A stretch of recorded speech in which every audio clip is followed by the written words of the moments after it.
E aí, tudo certinho? Hoje eu quero falar sobre um tema com vocês que faz parte da minha função, do meu trabalho como coveiro, que é o luto. Eu sei que pode parecer assim pretensioso, né? Um coveiro falar de luto, já que é um tema da especialidade de um psicólogo, né? De alguém dessa área aí. Mas existem duas formas, é a maneira que eu penso, de você aprender as coisas. Uma, naturalmente, é estudando, né? E a outra é vivendo e observando, que aí essa segunda parte é o meu caso. Eu estou caminhando para 15 anos, como na função de coveiro, então vivencio muito aqui esse sentimento aí que é o luto. O luto é aquele sentimento, né, da perda, perda doente. É aquela pessoa que era tão especial, que era importante para você, que se vai, e você passa por esse momento tão doloroso. Nós aqui no cemitério, sempre que uma pessoa para o carro lá no portão, desce e vem marcar um sepultamento, ela está de luto. Então eu lido com pessoas em estado de luto, constantemente. Então desde o início, quando eu comecei aqui, que eu busco tratar essa pessoa de forma branda, moderada, gentil, entendeu? Porque, primeiro, é minha obrigação como funcionário público, naturalmente.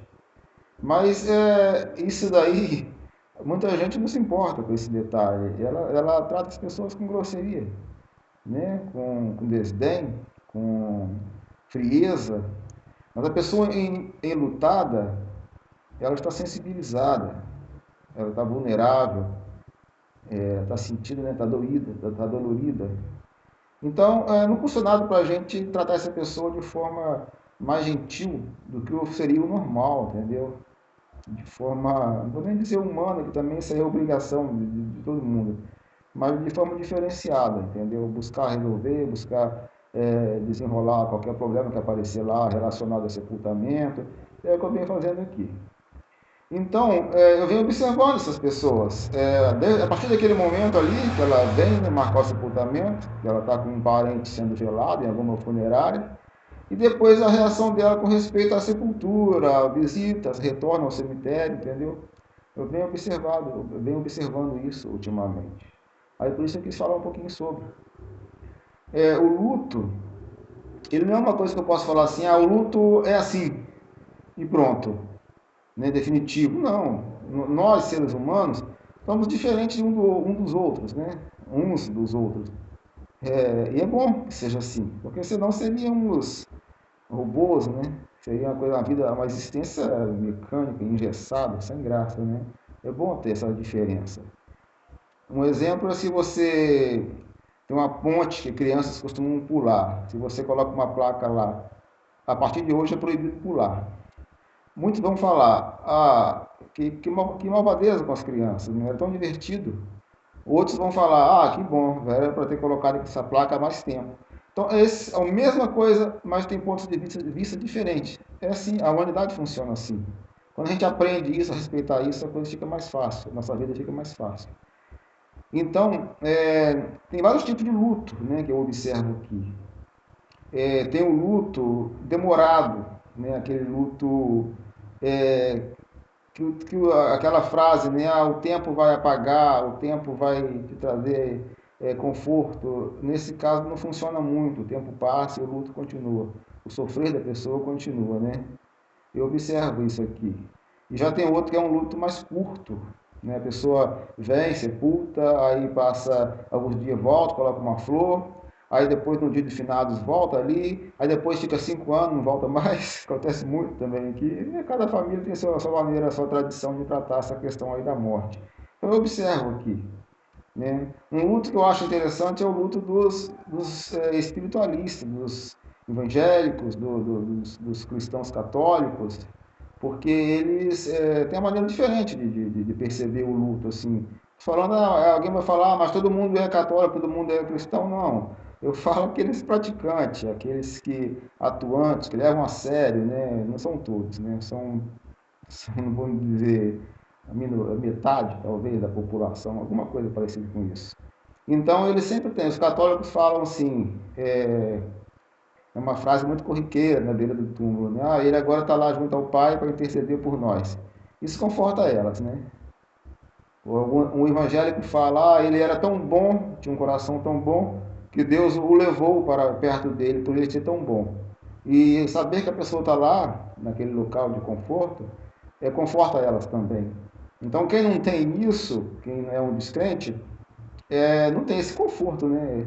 Tem essa parte. Então, é provável que ele vai sofrer mais, né?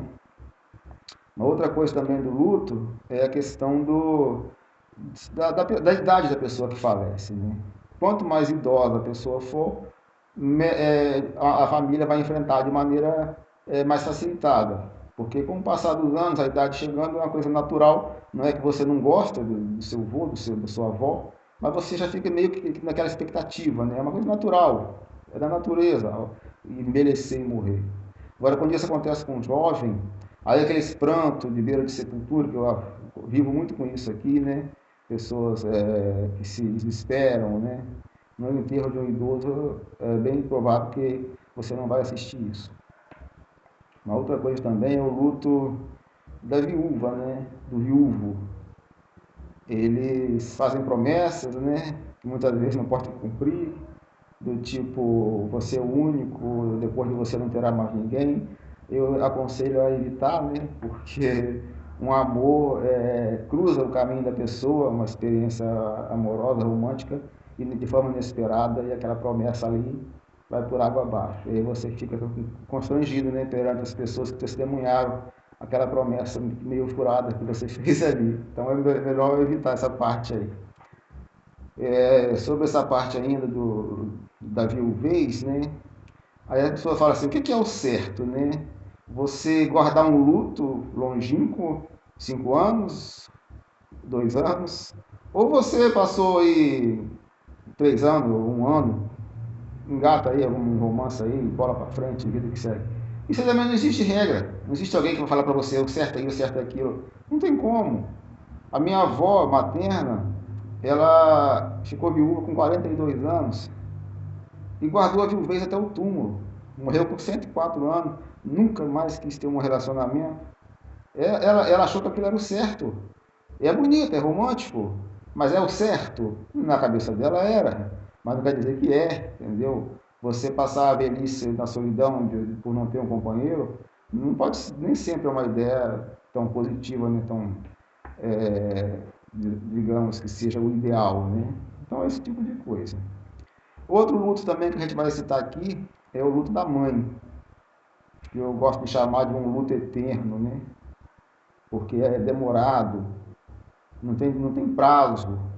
A mãe guarda o luto por tempo indeterminado, entendeu? Às vezes ela finge, né, para tocar a vida, mas lá por dentro o coração está quebrado.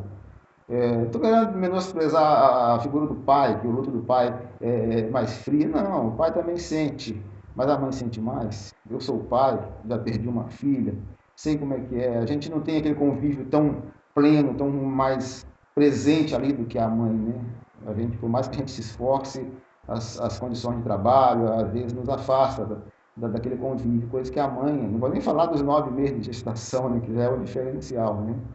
Um exemplo disso são as chamadas mães da Plaza de Maio, em Buenos Aires, na Argentina, né, que planteiam seus filhos desde a década de 70, da época da ditadura, até hoje elas planteiam, então é um luto demorado, entendeu? Que diminui mais que não passa, entendeu? E tem vários tipos de luto, né? Não dá, se for citar todos aqui, vai ser um vídeo muito comprido, a gente já está caminhando por 9 minutos já de vídeo, então eu vou encurtar um pouco. Então, são esses tipos. Então, não existe regras absolutas sobre luto. Ah, eu vou procurar um livro de etiqueta, como me portar no luto. Não, você vai seguir o seu coração. Né? Se você achar que, se o seu coração disser que você vai agir de uma forma, é o coração que vai dizer. Né? Não é você fazer um teatro, eu vou agir assim, eu vou causar um desespero lá na beira para todo mundo ver. Não é por aí. Se você for plantear, se você for desesperar, vai ser uma coisa natural. É assim que tem que ser. Né? E aí, para fechar, é um conselho, né? Que eu aprendi, que eu li na minha infância sobre um especialista falando que é importante a despedida. Às vezes a pessoa fala assim, eu odeio o cemitério, nunca vou, quero distância. Aí falece um ente e ela fala, não, lá eu não vou. Então você não assiste aquele momento que o caixão é fechado, que o túmulo é tampado. Porque ele tem um peso muito forte, né, na mente da gente.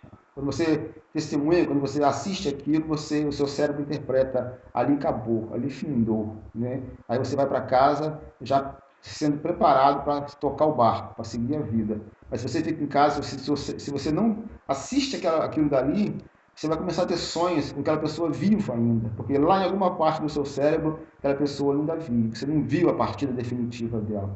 Então é um conselho, é bom que se assista esse momento aí do luto, né, da despedida definitiva.